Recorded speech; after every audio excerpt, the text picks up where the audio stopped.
لئن سألتهم من خلق السماوات والأرض وسخر الشمس والقمر ليقولن الله فأنى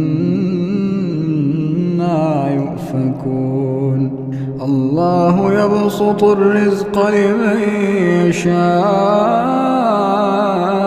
من عباده ويقدر له إن الله بكل شيء عليم.